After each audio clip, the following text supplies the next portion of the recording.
Muito bem, vamos lá. Bom dia, Armando. Começando aqui mais um dia do nosso trabalho, nós estamos no livro A Gênese, capítulo 14, Os Fluidos, explicação de alguns fatos considerados sobrenaturais. Nós vamos para o item número 144, aliás, número 44. No nosso estudo anterior, na semana passada, nós falamos um pouquinho sobre a movimentação de objetos com a atuação do fluido. E nesse caso são manifestações físicas, mas que também trazem um caráter inteligente, já que essas manifestações físicas transmitiam um pensamento dos desencarnados, né, através da batida, através da movimentação. Então, temos ali a demonstração de uma inteligência fora do corpo físico se manifestando através desses fenômenos. Então vimos ali também, de um modo não muito profundo, porque isso já foi estudado lá no livro dos médiuns, né, de que forma que essa atmosfera fluídica neutraliza então o efeito da gravidade e faz com que um objeto possa flutuar, ou até mesmo uma pessoa possa flutuar, como foi o caso que nós vimos, né, de Daniel Douglas Home. Então nós vamos entrar agora no item 44, que fala sobre um outro conjunto de fenômenos que o capítulo ele trata de fluidos de modo geral. E agora trazendo algumas explicações de fenômenos. Então, os fluidos estão sempre atuando na realização desses eventos. E também nós devemos considerar o aspecto intelectual, que pertence às individualidades que participam do fenômeno. Nesse caso, nós temos tanto aqueles que estão desencarnados, como aqueles que estão encarnados. Ao estudarmos o livro dos médiuns, quando falávamos da realização desses fenômenos de comunicação, seja ela expressa de que forma for, através de uma simples escrita, através da psicofonia, através de uma expressão artística, não importa qual seja, quanto mais familiaridade o médium tem com o meio de comunicação ou com o assunto que vai ser o conteúdo daquela comunicação, mais fácil o fenômeno se dá. Então, como nós vimos, se por acaso o que nós temos ali médiuns, como Kardec descreveu, em especial os psicógrafos, médiuns poéticos, médiuns históricos, médiuns receitistas, médiuns literários. Então, cada médium que vai, vamos dizer assim, se especializando num determinado tipo de expressão artística, e isso faz com mais facilidade. Só um instantinho. Então, se o médium traz essa familiaridade com dessa bagagem artística, fica muito mais fácil do espírito se manifestar. Porque, do contrário, como o próprio Kardec explicou, e ele volta a explicar também, aqui nesse texto do livro A Gênese, ele fala sobre a facilidade ou dificuldade que os espíritos têm de transmitir um pensamento através do médium que se torna colaborador da transmissão dessa mensagem ou simplesmente um repetidor dessa mensagem.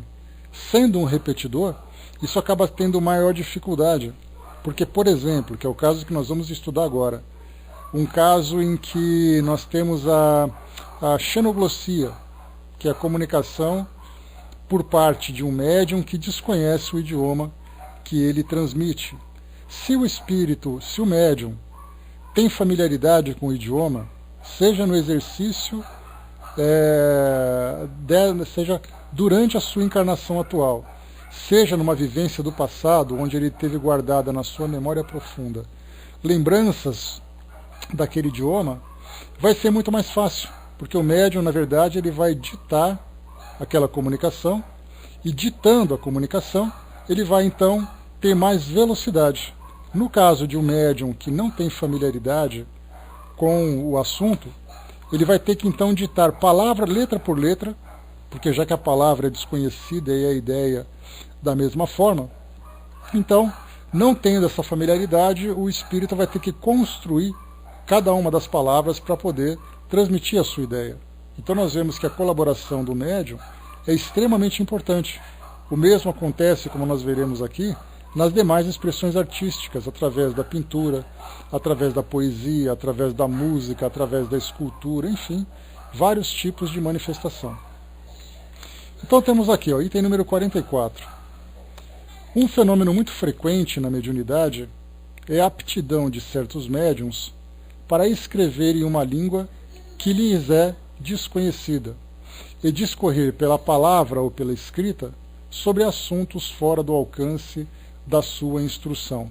Então não apenas, detalhe importante, não apenas com relação ao idioma através do qual o espírito se expressa, mas também o próprio conteúdo do assunto, que muitas vezes foge ao conhecimento do médium.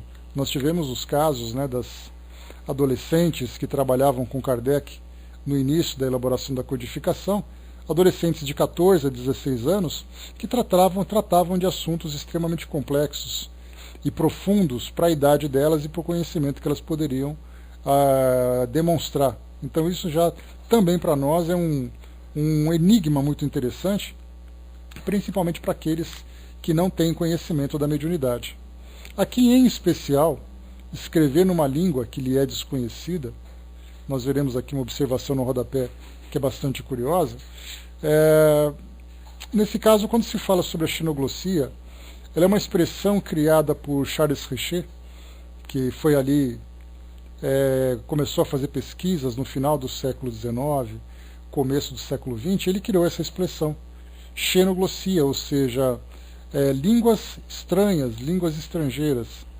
E essa expressão, ela é utilizada não apenas dentro da doutrina espírita, mas também para grupos que fazem estudos, por exemplo, de fenômenos paranormais.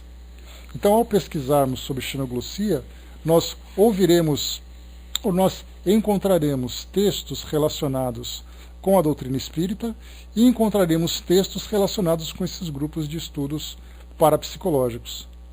E o detalhe importante, para a gente poder diferenciar uma coisa da outra.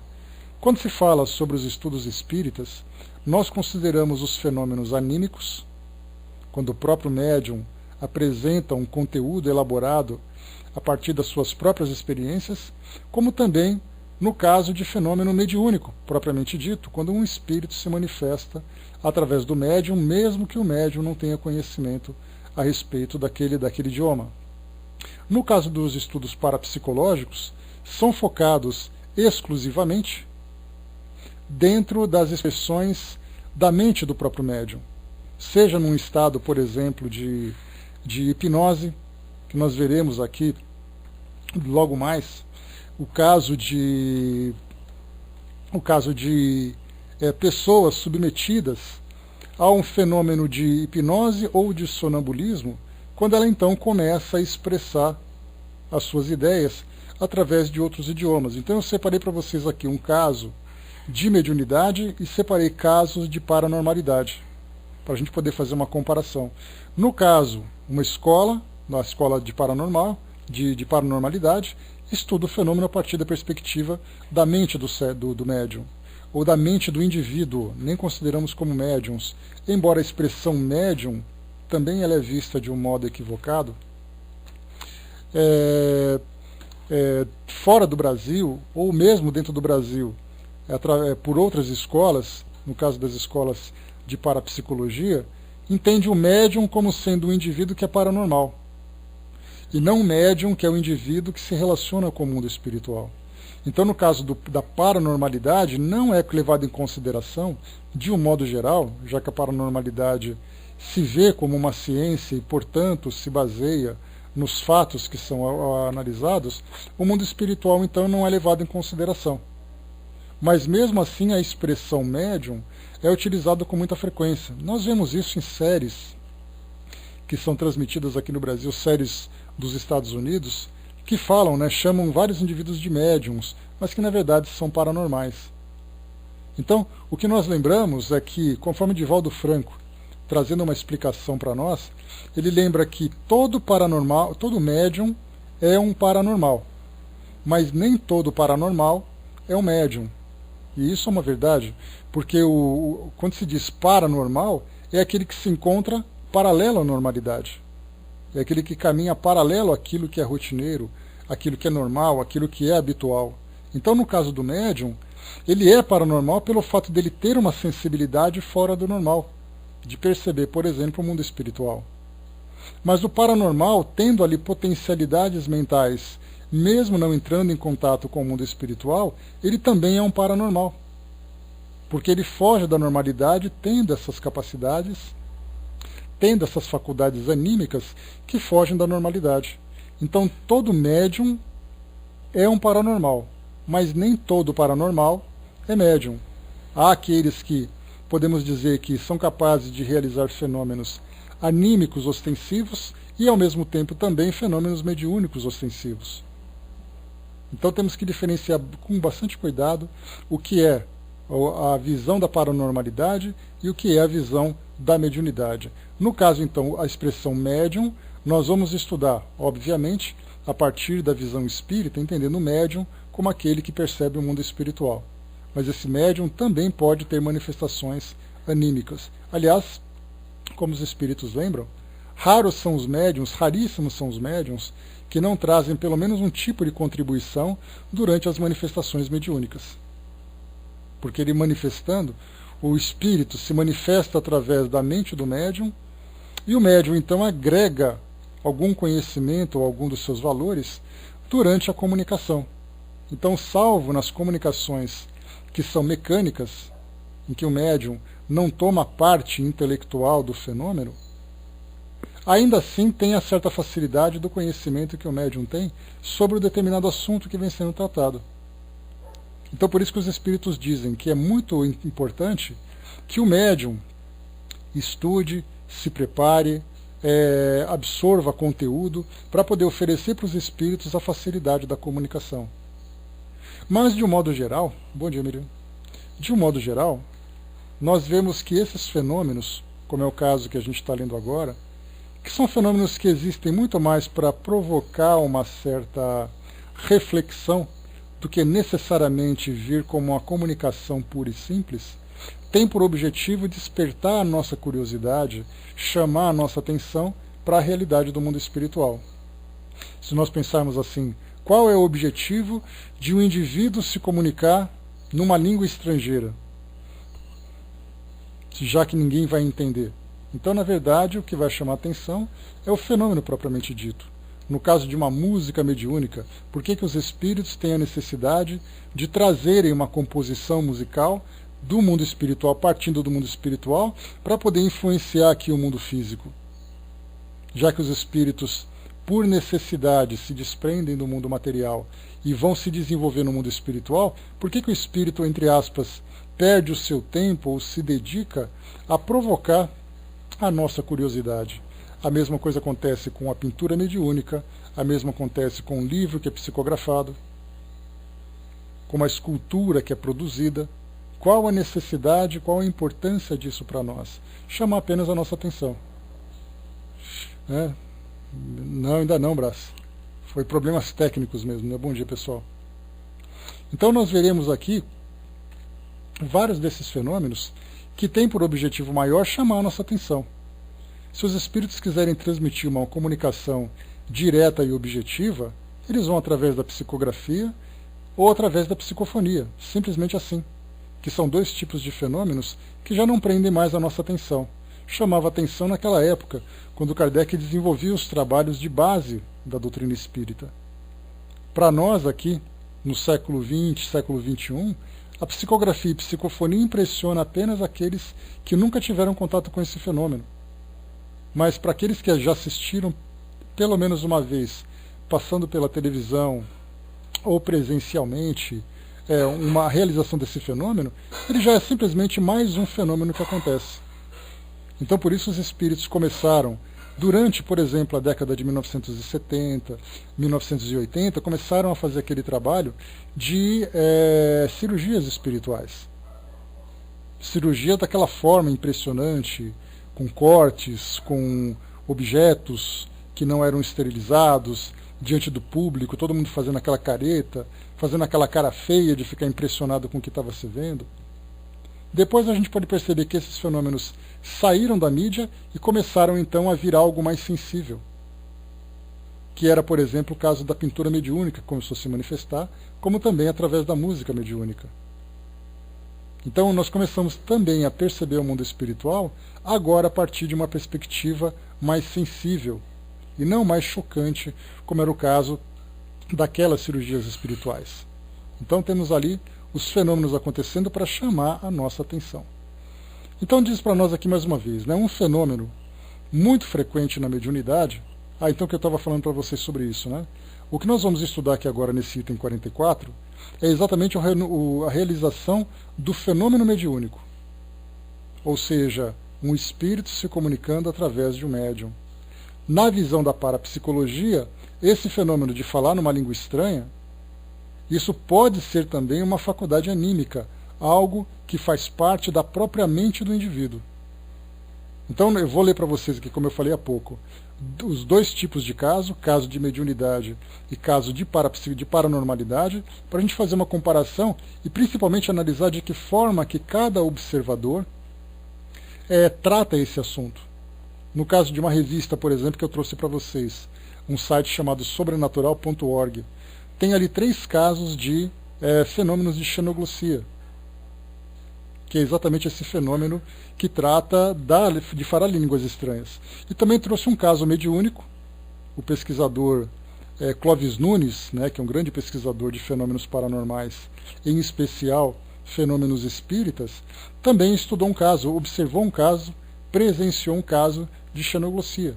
Então nós vamos analisar os 2 casos para a gente poder entender de que forma que isso é visto pelos pesquisadores e até mesmo que tipo de impressão isso provoca na própria sociedade.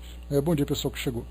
Então vamos lá, um fenômeno muito frequente na mediunidade é a aptidão de certos médiuns para escrever em uma língua que lhes é desconhecida e discorrer pela palavra ou pela escrita sobre assuntos fora do alcance de sua instrução. Não é raro ver-se médiuns que escrevem corretamente sem nunca haverem aprendido a escrever. Aqui a gente dá uma paradinha. É o caso, por exemplo, de médiuns que são analfabetos. E isso também é um caso que acontece no Brasil. É um caso bastante frequente, inclusive, que nós temos, né, em regiões fora dos grandes centros urbanos, pessoas que são iletradas, que não tiveram oportunidade de estudar, ou que tiveram uma formação bastante precária, apenas daquilo que era mais básico, né, mas dentro ali daquela faixa do analfabetismo funcional. Então, temos ali aquelas pessoas que muitas vezes mal conseguem se expressar dentro dos padrões formais da nossa língua, falam de uma linguagem muito simples, né, de acordo com a realidade que vivem, e durante os fenômenos mediúnicos trazem psicografias complexas. Esse é um caso, por exemplo, que nós podemos considerar como sendo também, né, entre aspas, a xenoglossia. Por que podemos considerar? Porque o médium, sendo analfabeto, ele não sabe escrever. E ele escreve num idioma ou numa forma, numa escrita que ele não conhece, que ele não compreende. Então, lembra que xenoglossia não significa falar em línguas estrangeiras apenas, mas falar em línguas estranhas. E que trazem, naturalmente, um conteúdo. Nós vamos falar um pouquinho também sobre o caso de falar em línguas, que nós vemos principalmente em igrejas, algumas igrejas evangélicas e também na própria Igreja Católica, algum desses fenômenos, pessoas que falam e classificam aquilo como sendo linguagem dos anjos ou linguagem do Espírito Santo. Mas nesse caso nós temos muito mais ali um fenômeno de impressionismo religioso do que necessariamente uma comunicação espiritual, já que a comunicação espiritual da xenoglossia ela é pelo menos compreensível e não simplesmente trazendo sons estranhos. Então vamos em frente aqui para a gente poder perceber.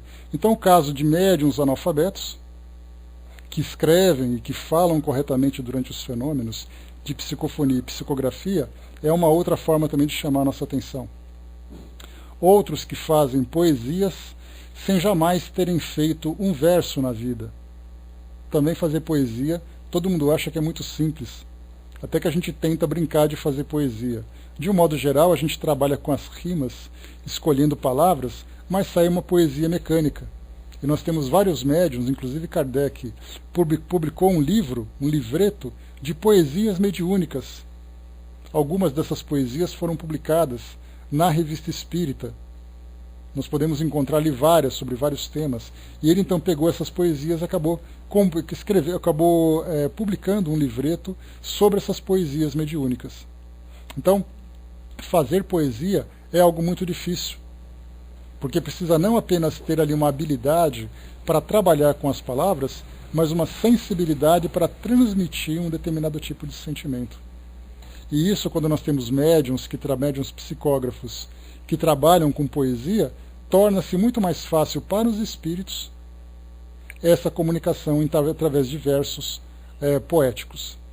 E depois eles dizem ainda, deixa eu ver aqui, eu colocou, né, também não vejo lógica falar algo que não existe nem tradução, como no caso de igrejas tem usado com frequência para impressionar.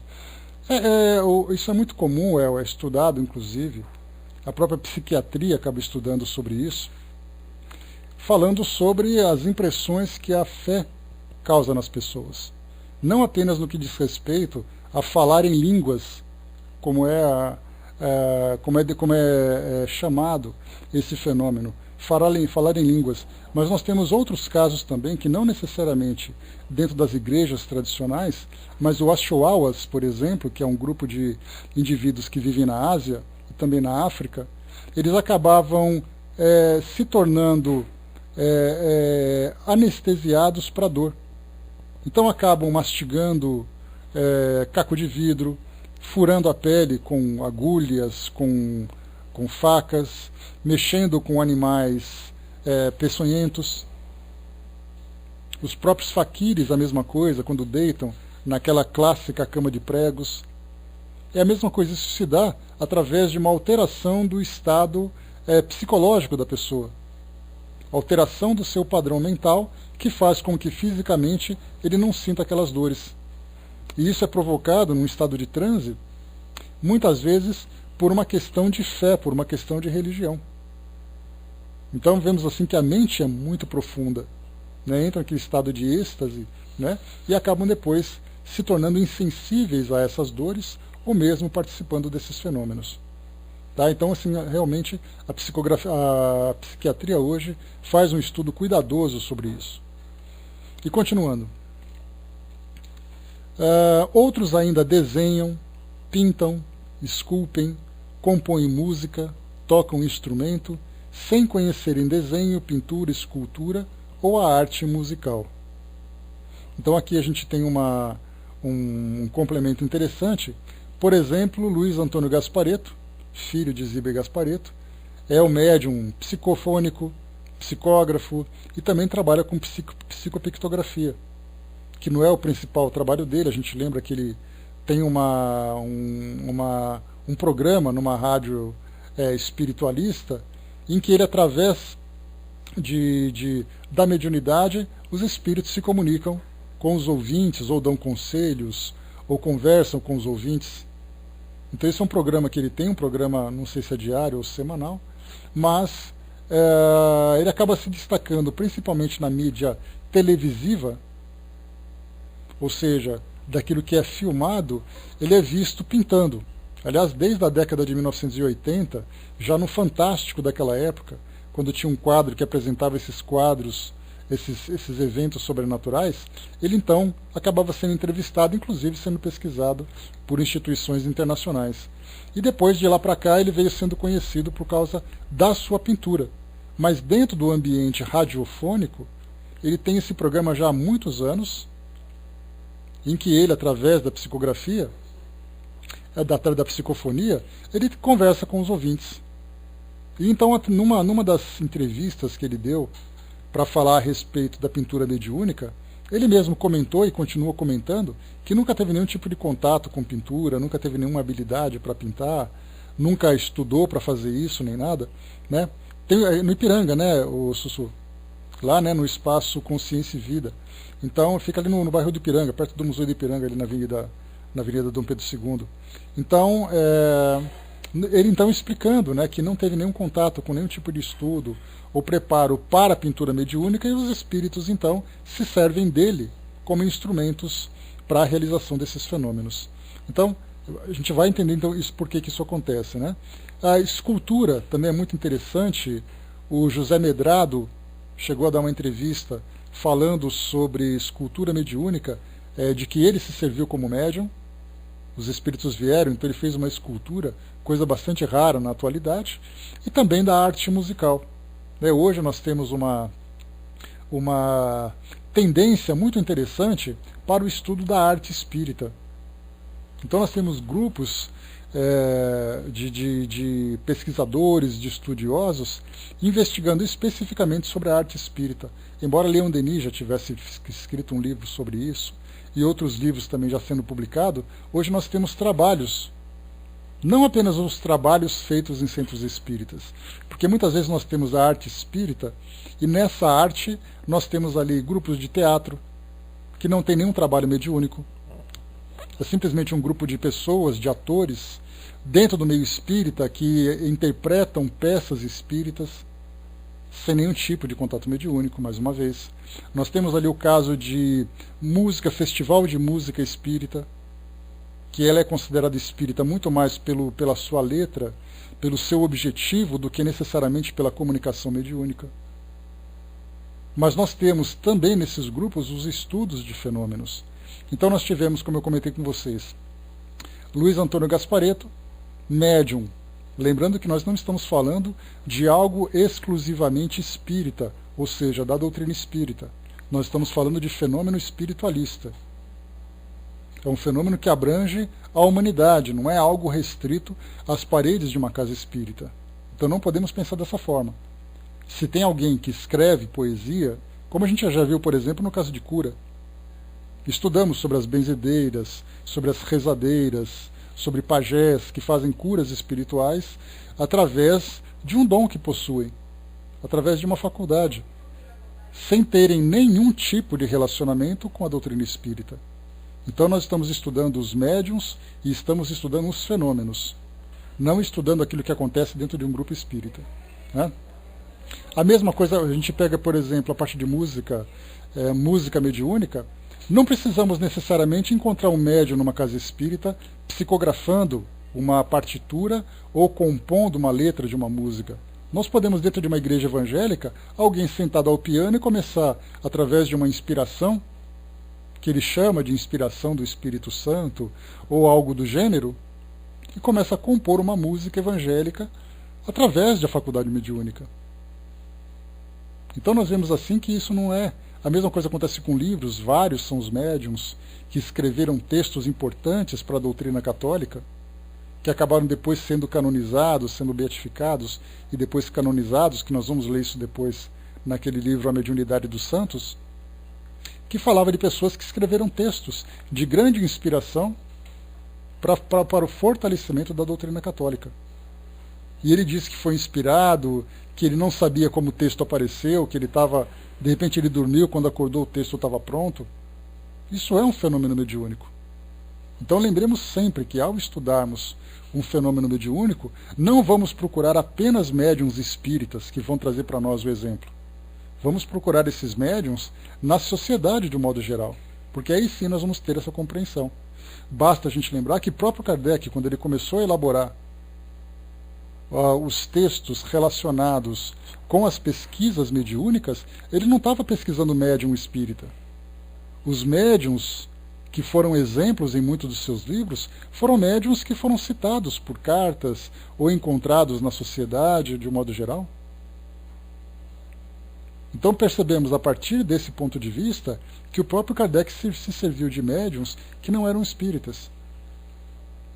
Outros depois começaram a estudar a doutrina espírita, começaram a trabalhar em prol da doutrina espírita, mas vemos aqueles casos, né, de possessões, casos de obsessões, casos de pinturas, casos de vidência, enfim, de audiência, vários casos citados por Kardec, por pessoas absolutamente comuns.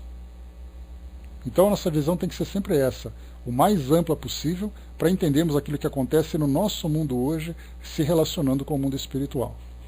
O El colocou aqui, né, muitas pessoas são melhores no sentido de caridade e evolução para o próprio espírito, muito melhores médiuns que muitos espíritas, né? São pessoas, né, de um modo geral. Independente das crenças, nós falamos de pessoas. Suas crenças podem fortalecer mais as suas virtudes ou podem perturbar mais as suas virtudes, as suas imperfeições, mas nós falamos de pessoas. E continua Kardec aqui. Falava para vocês, né? De Luiz Antônio Gasparetto. O Irineu Gasparetto, irmão dele, também trabalha com a música mediúnica. Não que ele faça composições, embora ele tenha comentado que já fez uma composição. Foi até mesmo numa entrevista no programa Jô Soares 11h30, na época que passava no SBT, daqueles 3 programas que eu falei para vocês, aquelas 3 manifestações, os espíritos Cartola, John Lennon e Cazuza se manifestaram através dele. Mas ele, antes dessas manifestações, ele apresentou uma música que ele cantou, dizendo que ele tinha feito a composição.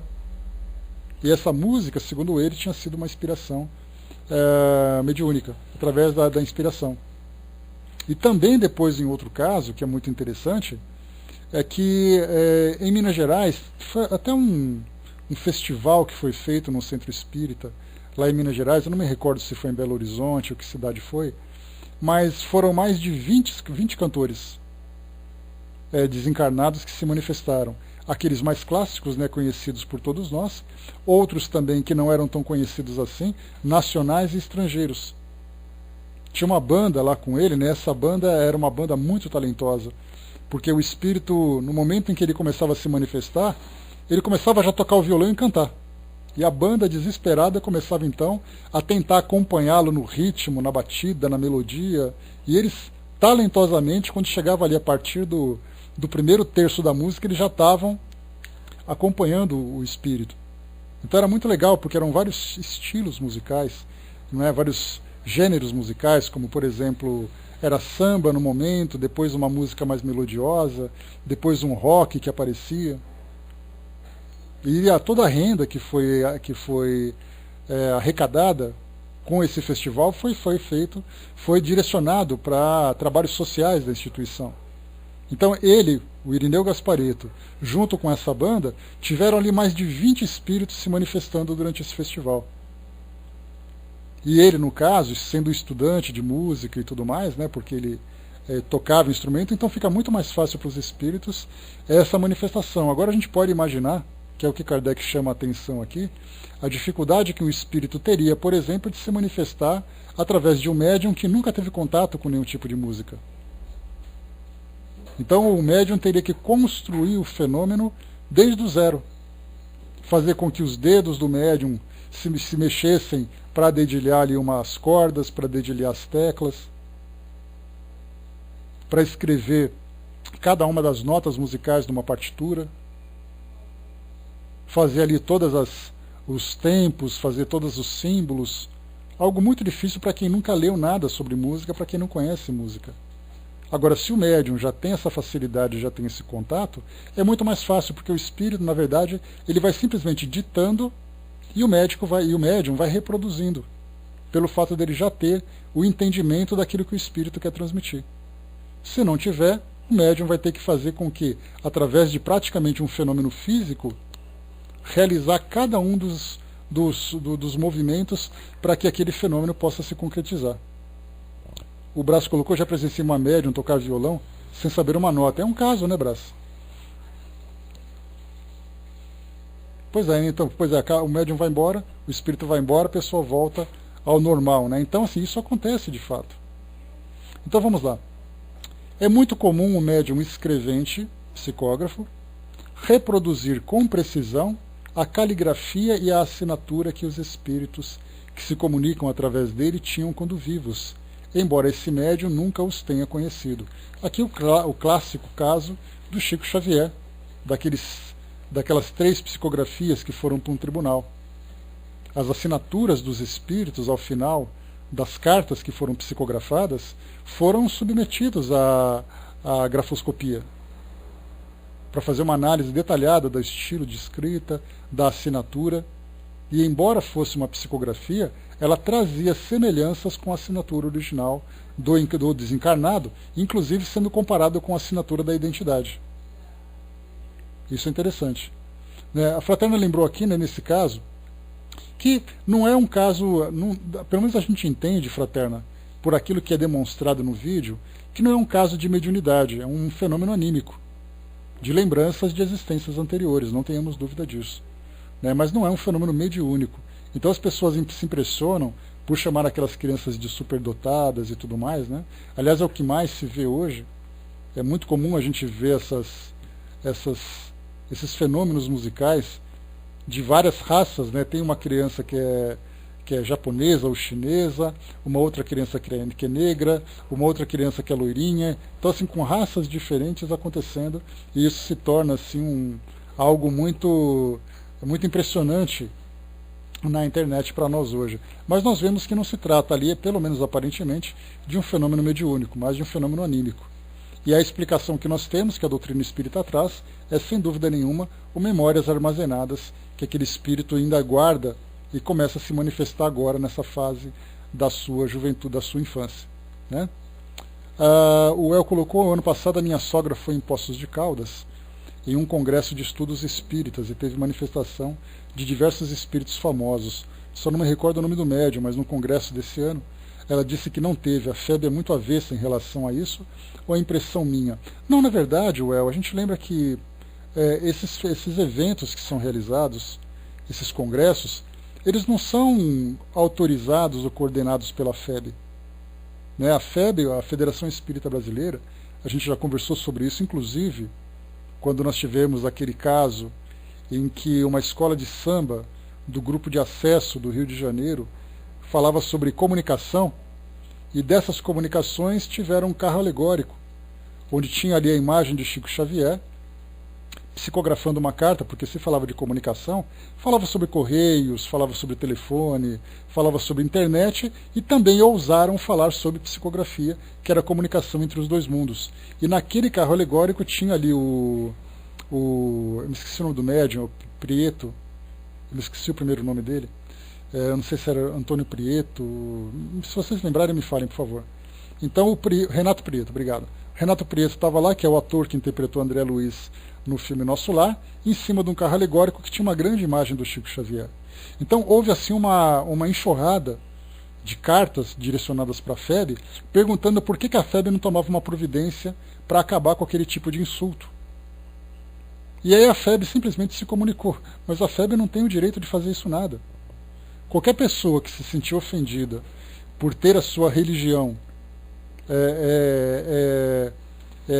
agredida moralmente de alguma forma, tem o direito de entrar com processo civil contra a instituição, contra as pessoas que fizeram aquilo.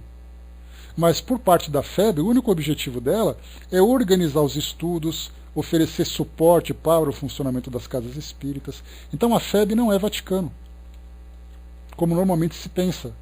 Para você abrir uma casa espírita, você tem que mandar um requerimento com 10 folhas, com 10 cópias, para que a FEB autorize. Não precisa.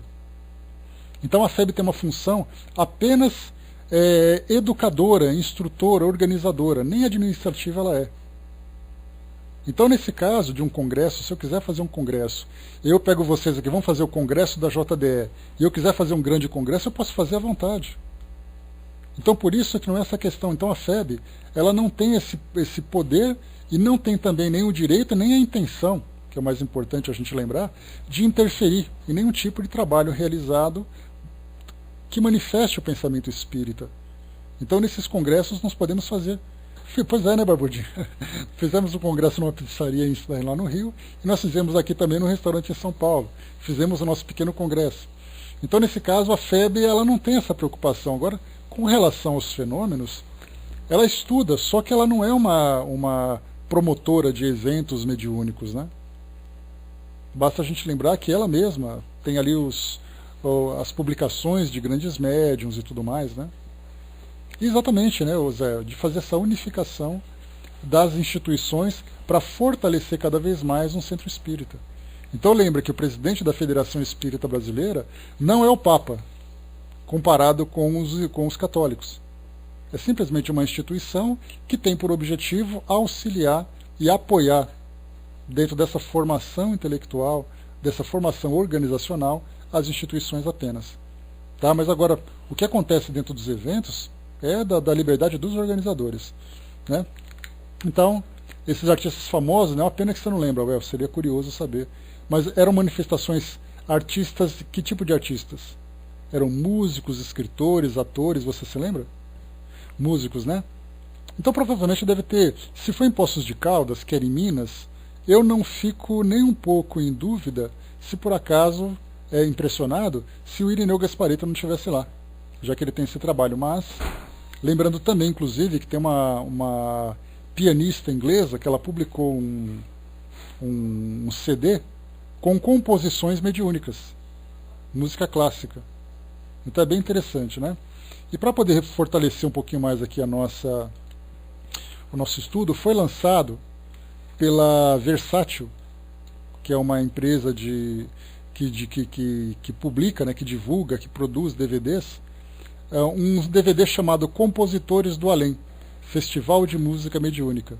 Eu vou ler para vocês aqui a sinopse, porque é bem interessante. Diz assim, ó, pela primeira vez no mundo, um DVD traz músicas compostas no além por compositores famosos e recebidas via psicografia, telepatia e efeitos físicos pelo médium espírita Jorge Rizzini. É uma seleção de vários gêneros musicais. Veja e ouça músicas inéditas dos compositores brasileiros Noel Rosa, Ataúfo Alves, Assis Valente, dos italianos Giuseppe Verdi, Vincenzo Bellini e do americano Duke Ellington, entre outros. Segundo jornalistas especializados, as músicas têm a marca e o estilo inconfundível de seus autores: MPB, canções românticas, jazz, ópera, samba de raiz. As interpretações ficam por conta de 10 cantores profissionais, conjuntos regionais e corais. Emocione-se com Compositores do Além, Festival de Música Mediúnica, gravado no Teatro Imprensa, em São Paulo, e dedicado à memória do médium espírita Chico Xavier. Aí tem aqui uns extras, né, só para a gente poder fazer a propaganda completa do DVD. Momento musical especial, entrevistas especiais com Jorge Rizzini, jornalista, escritor e médium espírita, maestro Silvio Tancredi, Edson Lima, jornalista especializado em música, Terezinha Oliveira, educadora e escritora, professora Silvia Puglia, presidente da Federação Espírita de São Paulo. Né, então está aqui, a propaganda foi gravada em 2006, a produção em 2006. É isso, para quem quiser depois, entra lá no site da dvdversátil.com.br, que vai ter então aqui essas músicas, que são bem legais, para quem quiser ver um pouquinho sobre esse trabalho de música mediúnica. Né? Então isso aqui foi só um complemento para a gente poder ver de que forma que esse trabalho se dá. O Brás colocou naquela médium cantora que recebem belas letras do além, ela aparecia na sala do Pautalk da Fiorella Romana, né? Deixa eu ver, da Fiorella. A Sônia Romboli. Ô Brás, eu não me lembro o nome dela, mas ela esteve aqui na nossa sala. Eu cheguei a conversar com ela, entrevistando tanto a ela como o esposo dela aqui na nossa sala. E eles então comentaram um pouquinho sobre esse trabalho, né? Faz um tempo já que a gente esteve aqui. Né? A pessoa super bacana, né? O Hermes lembrou aqui, né, que a missão da FEB é oferecer a doutrina espírita ao ser humano por meio de seu estudo, prática e difusão, pela união solidária dos espíritas e a unificação das instituições espíritas, contribuindo para a formação do homem de bem. Está aí a definição da própria FEB. A Cindizinha colocou, né, numa próxima edição desse DVD, bem que podia ter participação do Renato Russo. Ora, Cindizinha, tem tantos cantores contemporâneos que seriam muito bem-vindos, né, nesse acervo, que a gente até torceria para fazerem outras participações dessa, né? Só que o problema, sabe o que aconteceria? A gente teria o mesmo problema que o Humberto de Campos teve naquela época. A gente lembra, né, no caso do Renato Russo, só fazendo um parêntese para completar o raciocínio, a gente lembra que os próprios integrantes da Legião Urbana teve problema com o filho do Renato Russo, que não permitia que houvesse nenhum tipo de publicação em nome do Legião Urbana, que era direito autoral em nome dele daquela época. Então, no caso do Humberto de Campos, ele também teve esse problema. Chico Xavier publicou esse livro, depois Chico Xavier foi processado pela família, né, e aí eu acho que não deu nada esse processo, e aí Humberto de Campos passou então a se denominar Irmão X, para evitar esse tipo de problema. Né? Então não sei se isso seria uma boa ideia dos espíritos, por melhor intencionado que eles fossem, fossem facilitar a nossa vida aqui no mundo encarnado. Né? Muito bem, continuando então. Né? Deixa eu ver aqui, foi o maior AUE mesmo, né, esse do Giordano, com os ex da Legião Urbana. Pois é, foi mesmo. Então, quer dizer, o filho dele, né, que o Giordano, acabou impedindo, né, que o Dado Villa-Lobos, qual é o nome do outro mesmo? É o Dado Villa-Lobos e que ainda mais aí? Me fugiu o nome dele agora. O outro integrante da Legião Urbana. Vamos lá. Marcelo Bonfá, obrigado. Fiado, hein, Cidizinho? Tá nos trinks. Muito bom. Vamos lá, pessoal, continuando aqui. Teve esse problema, eles quiseram relançar um CD ou fazer um show, alguma coisa, e o filho do Renato Russo acabou impedindo, dizendo que os direitos autorais eram dele. Aí entraram na justiça e tal, agora eles conquistaram de novo, né, o direito e vão fazer um novo show agora. Mas vamos em frente, não é o assunto para nós agora.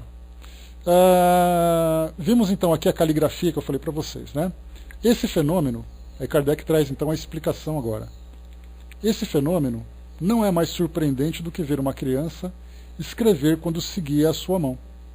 Pode-se, dessa maneira, fazê-la executar tudo o que se quiser. Pode-se fazer com que qualquer pessoa escreva num idioma que ignore, ditando-lhe as palavras, letra por letra. Compreende-se que o mesmo pode ocorrer com a mediunidade, desde que atentemos ao modo pelo qual os espíritos se comunicam com os médiuns, que para eles não são mais que instrumentos passivos. Mas se o médium, olha só o que eu falei para vocês agora há pouco, de uma explicação que Kardec trouxe lá no livro dos médiuns. Mas se o médium possui a técnica, se venceu as dificuldades práticas, se as expressões lhe são familiares, se tem finalmente em seu cérebro os elementos daquilo que o espírito quer que ele execute, o médium está na posição do homem que sabe ler e escrever corretamente. O trabalho torna-se mais fácil e mais rápido. O espírito só tem que transmitir os pensamentos que seu intérprete reproduz com os meios de que dispõe. Então, só para a gente poder fazer um complemento, certa vez eu comentei com vocês, né, de que forma que os espíritos se comunicariam entre si.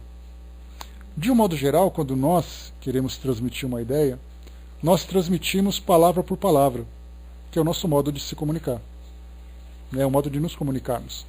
Então eu falo para vocês alguma coisa, vocês vão transcrever aquilo que eu estou dizendo. Se eu passar para vocês uma imagem, vocês vão transmitir aquela imagem, ou descrever aquela imagem, palavra por palavra. No caso do mundo espiritual, os espíritos, eles enviam não palavra por palavra, mas eles enviam bloco de ideias. Então, lembrando sempre que nas mentes mais desenvolvidas no mundo espiritual, os espíritos se comunicam por ideias. Eles não precisam conversar para transmitir uma frase completa. É uma ideia que vai numa super ultra velocidade e o outro assimila facilmente. No caso, quando os espíritos têm que se comunicar conosco aqui no mundo físico, eles teriam, a princípio, que ditar a palavra para que nós, então, transcrevêssemos. Ou eles, através de um fenômeno físico, começassem, então, a reproduzir aquilo que nós estamos pensando.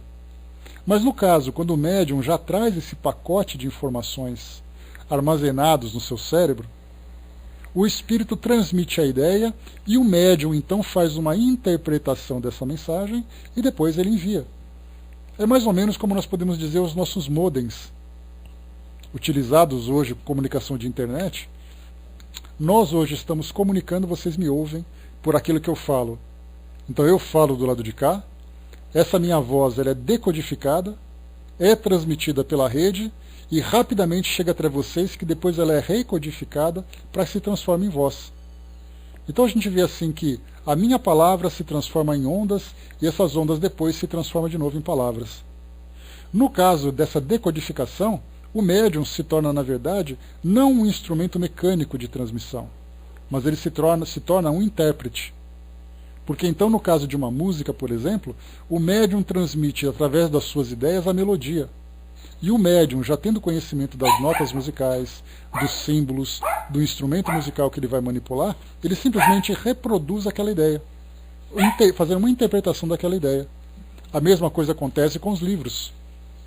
E aí, nesse caso, exige uma grande disciplina, porque como nós já vimos também lá no livro dos médiuns, no caso dos médiuns psicógrafos que trabalham principalmente com livros, com literatura, quanto menor a interferência do médium, melhor será a qualidade da comunicação.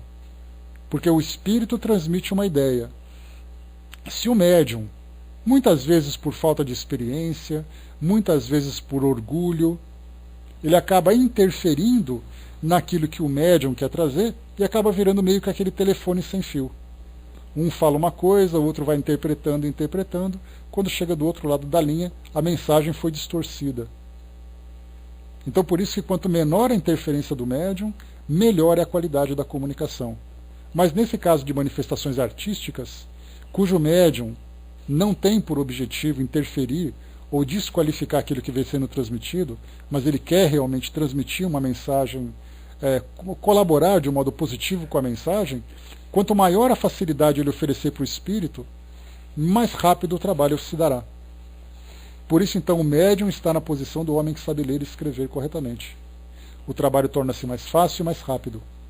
O espírito só tem que transmitir os pensamentos que seu intérprete reproduz com os meios de que dispõe. Então, quem é médium psicógrafo, se tiver ali uma qualidade ou tiver ali uma especialização nessas comunicações, quanto mais o médium estudar, melhor. No caso, por exemplo, de um médium que trabalha com música, entrar numa escola de música, começar a estudar partituras, fazer os seus ensaios, fazer ali todo o seu treinamento, para que quando um espírito vier se comunicar, ele já vai encontrar a coisa pronta.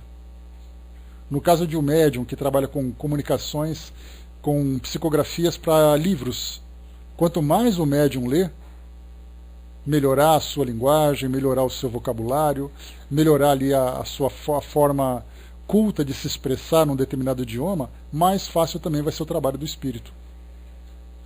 No caso daqueles que eu falei para vocês, de um médium que é analfabeto, o espírito tem uma grande dificuldade de se comunicar, porque ele precisa elaborar palavras que muitas vezes o médium acaba não tendo familiaridade. Mas é claro que o espírito, o analfabeto hoje, o médium que é analfabeto, ele é um analfabeto hoje. Mas no passado ele já teve também ali a sua instrução. Então essa instrução acaba ficando armazenada na sua mente. Então o espírito utiliza dessa lembrança passada para poder fazer com que ele se comunique de um modo mais fácil. Mas isso é um trabalho muito mais difícil do que pegar um médium pronto. O Hermes colocou a pessoas que mal recebem uma mensagem e já querem editar um livro, né? Sem dúvida, né? Nesse caso seria mais confiável a comunicação?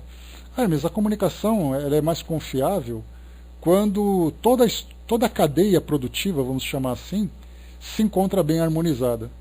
Então é um espírito que traz um conhecimento, é o médium que tem um estudo, que tem preparo, é a instituição que está preparada para oferecer aquele tipo de trabalho, o próprio objetivo que é feito também. Então é uma cadeia produtiva que tem que estar toda pronta, toda harmonizada. Se houver nenhuma falha em um dos instrumentos, das engrenagens dessa máquina, o trabalho vai se dar de um modo mais precário. E muitas vezes pode até ser interrompido de acordo com essa falha, né?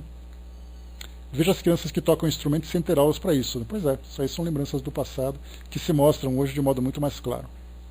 Continua Kardec para nós aqui.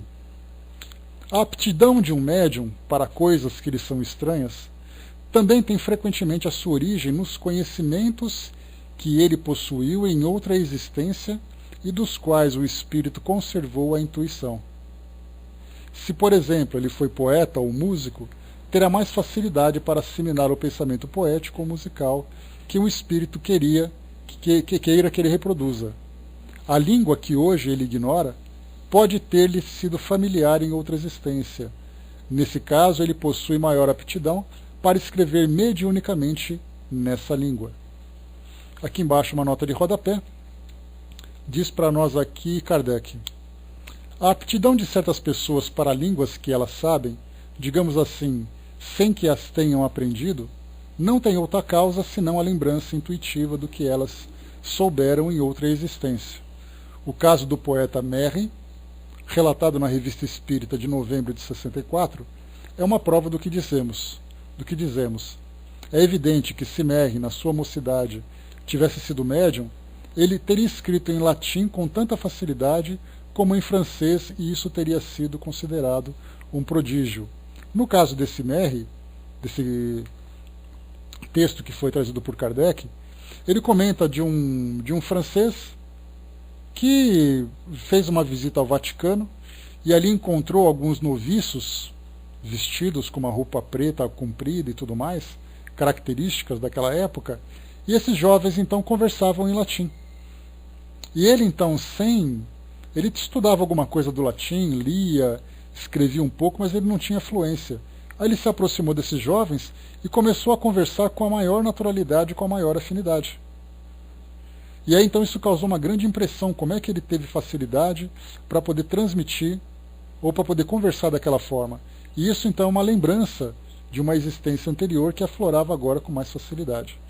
Então, o que nós lemos aqui, Kardec não deu uma atenção especial à xenoglossia, que, como eu falei para vocês, é um nome pós-Kardec, foi ali por volta de 1880, 1890, que acabou sendo criado por Charles Richer. Então, esse é um nome novo, que Kardec não tinha criado nenhum nome para aquela época, ele só falava em línguas estranhas. Mas nós temos vários casos hoje que são bastante impressionantes, mas que no nosso caso talvez não tenha necessidade de maior aprofundamento.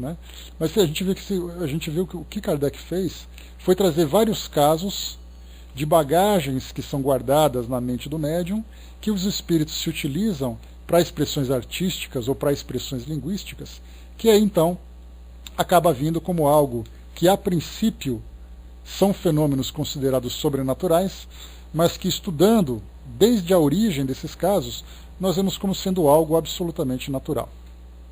Então vamos lá, falei para vocês aqui de 3 casos interessantes, aqui do site sobrenatural.org, casos verídicos de xenoglossia.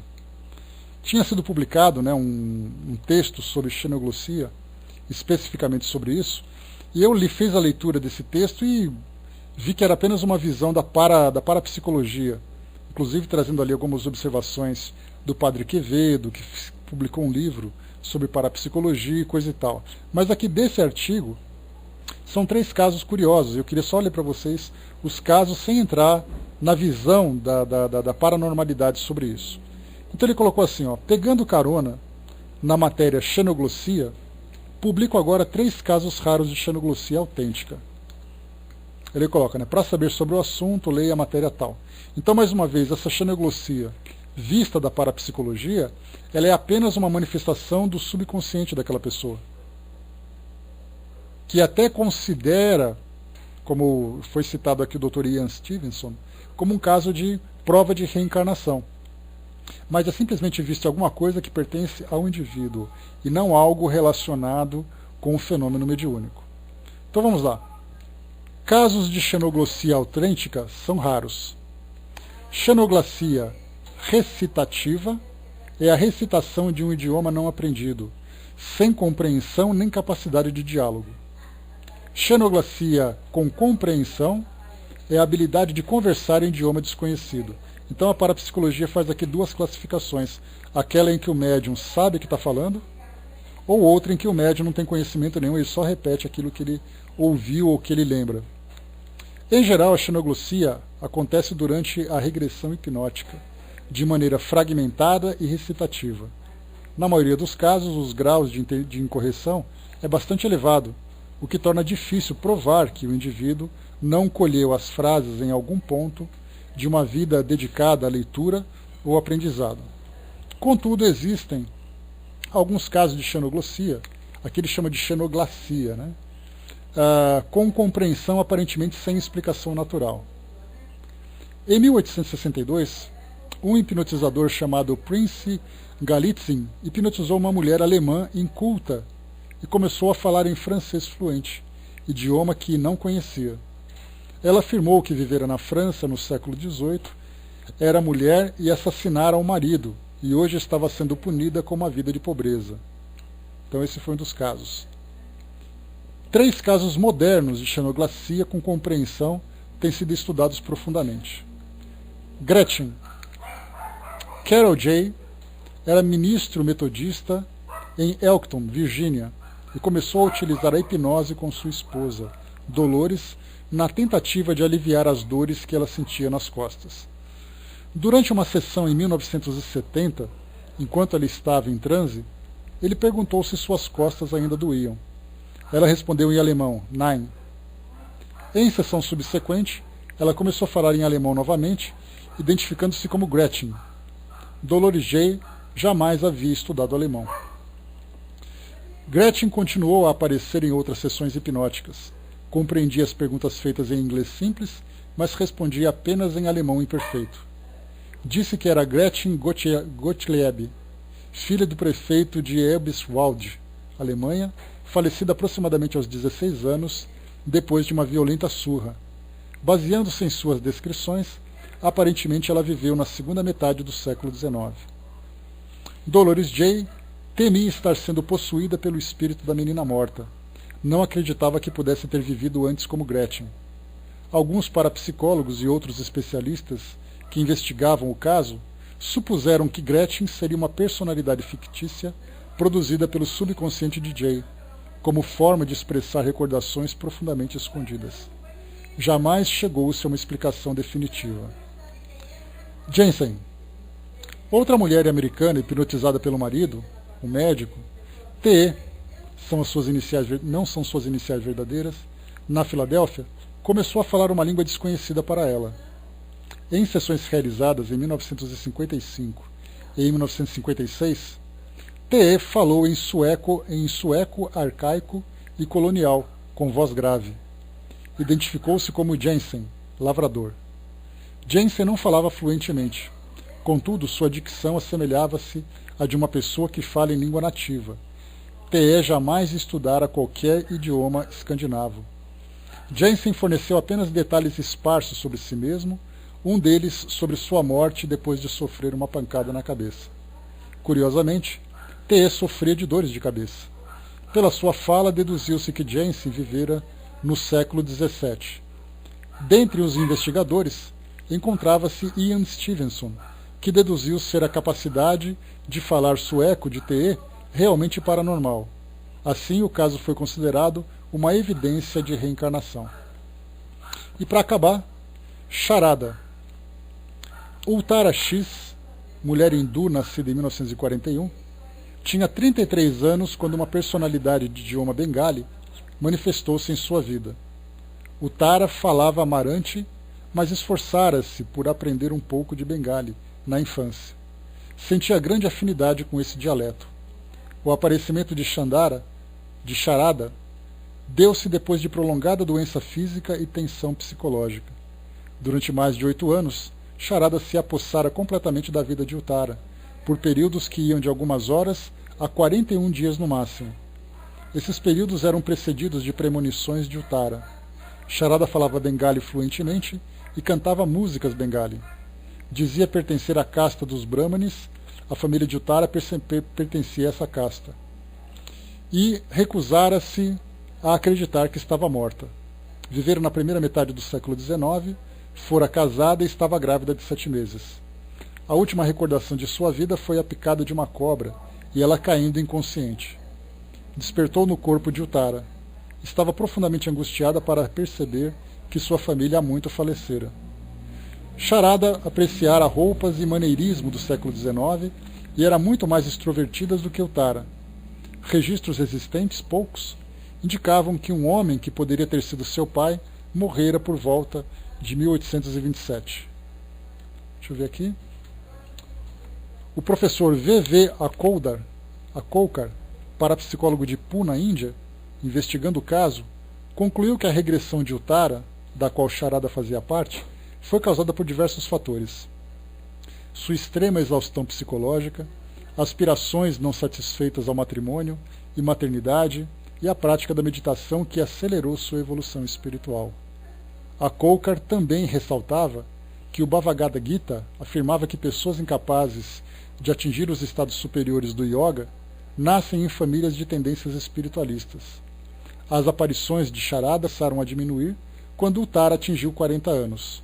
O Karkar alega que isso talvez coincida com a diminuição da esperança de ser mãe. Então o que eu trouxe para vocês aqui foram 3 casos interpretados a partir da visão de parapsicólogos, de médicos, de pessoas comuns. E o que Kardec trouxe para nós lá no livro A Gênese foram textos, foram informações relacionadas com as manifestações de xenoglossia através da mediunidade. Então a gente viu que um não desmerece o outro, mas são dois caminhos diferentes e curiosos para nos ajudar nesse entendimento. O próprio subconsciente do médium, através de alguns estímulos, fazem com que essas lembranças profundas se manifestem, e aí podem chamar isso de leitura do pensamento de uma outra pessoa, de uma recordação de alguma coisa que ele já leu, já teve contato, ou de memórias adormecidas mesmo de uma existência anterior, quando se leva em consideração a realidade da reencarnação. E também temos agora, saindo do animismo e entrando na parte mediúnica, a comunicação de espíritos que falam em idiomas diferentes, que depois se manifestam através de um médium que não teve esse contato. Só para a gente poder fechar, teve um fato curioso, lá no Congresso Espírita de Paris, aquele que eu comentei com vocês, que inclusive nós falamos sobre aquele caso de transfiguração do Divaldo Franco, o próprio Divaldo, sentado à mesa, lá na frente no palco, lá onde estava tendo o congresso. Vocês estão me ouvindo, né? Me dá um ok, por favor, pessoal. Todo mundo quieto aí, em silêncio, né? Estou preocupado. Então, lá onde os expositores ficavam, houve um momento em que Divaldo começou a psicografar.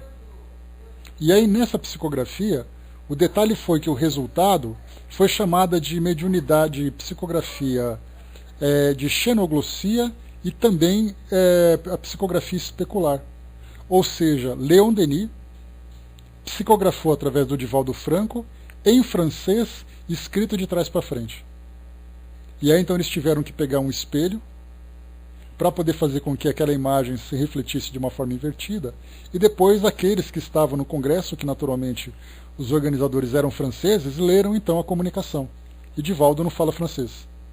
Então a gente vê que isso também é bem interessante, e ele explica sobre isso no programa Conversando com o Divaldo, que é produzido pela TV Espírita, pela TV Mundo Maior.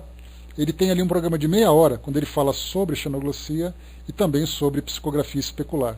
Então, para quem quiser depois, só colocar lá, escrevam assim, psicografia especular, e coloca Divaldo Franco. Vão aparecer ali os 3 vídeos, que é um vídeo de meia hora, dividido em 3 partes, de 10, minutos, e aí vocês podem ver a entrevista e a explicação que ele deu. Tá? Então é bem bacana para poder estudar sobre isso. Então, pessoal, vimos aqui mais alguns fenômenos também, que acontecem através dos fluidos, lembrando que as comunicações dos espíritos se dão de contato de perispírito com perispírito, e o perispírito, nesse caso, é formado através dos fluidos. O nosso próximo estudo na semana que vem, que será inclusive a nossa última semana de ano letivo, nós acabamos no dia 18 de dezembro, então hoje é dia 9, então nós temos o estudo no dia 14, depois no dia 16, no dia 17 a gente faz um tema livre, e depois encerra no dia 18 e só volta no dia 4 de janeiro. Então, no próximo encontro, nós vamos falar sobre as obsessões. Tá? Então, Kardec começa colocando para nós aqui no item 45, os maus espíritos pululam em torno da Terra em consequência da inferioridade moral dos seus habitantes. Tudo já é, fraterna, belezinha. Então, falaremos sobre agora a obsessão, propriamente dito, que Kardec já falava um pouquinho lá no Livro dos Médiuns, mas aqui agora ele dá uma aprofundada para